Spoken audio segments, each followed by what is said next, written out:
Chapter 1. Matt Reed shifted in his seat and looked out the window. He was grateful that the plane was almost empty. It had been a long time since he had this much space to himself. The transport from Vietnam had been packed. The airport in New York, a nightmare of impatient bodies, and then he had shared his space on the 727 to Denver with two drunken college students with a penchant for dirty limericks. He liked the smallness of this little commuter plane, even though it seemed almost antique, slow and quiet. Unlike the Hueys he had flown in the jungle. Everything is relative, he thought. Matt Reed was going home. Chapter 5. Jake stood in the small cemetery, oblivious to the cold wind that rattled the dried leaves on the cottonwood trees. Ellie Reed, born 11/21/29, died 7/14/73. The tombstone seemed stark and unreal to him.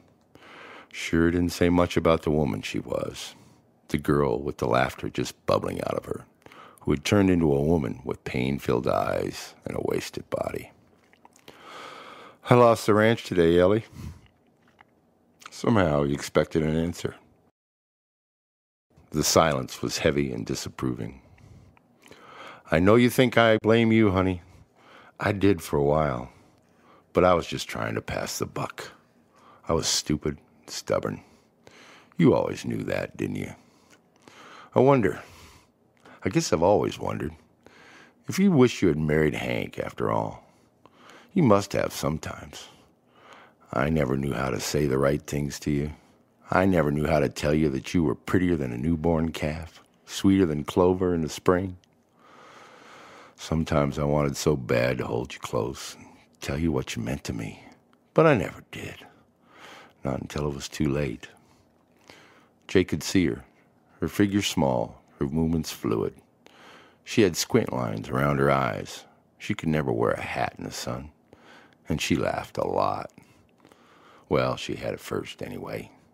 He remembered what she was like with Matt, the two of them with their identical gray eyes, bent over an anthill, fascinated by the purposeful movements of that well-ordered insect society. Ellie had loved everything about nature and never lost her sense of wonder. She seemed to have given the legacy to Matt.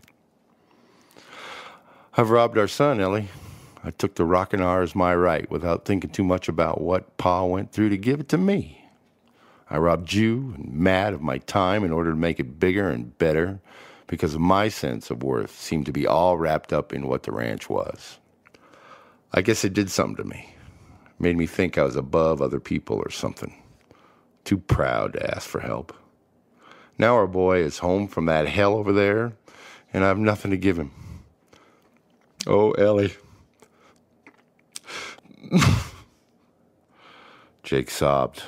Great, painful, racking sobs of a man who hadn't cried since he was 8 years old. When Jake recovered, he was on the ground, and the sun was setting behind the bighorns. He felt spent and drained. Jake shook his head. The pain wasn't going to go away.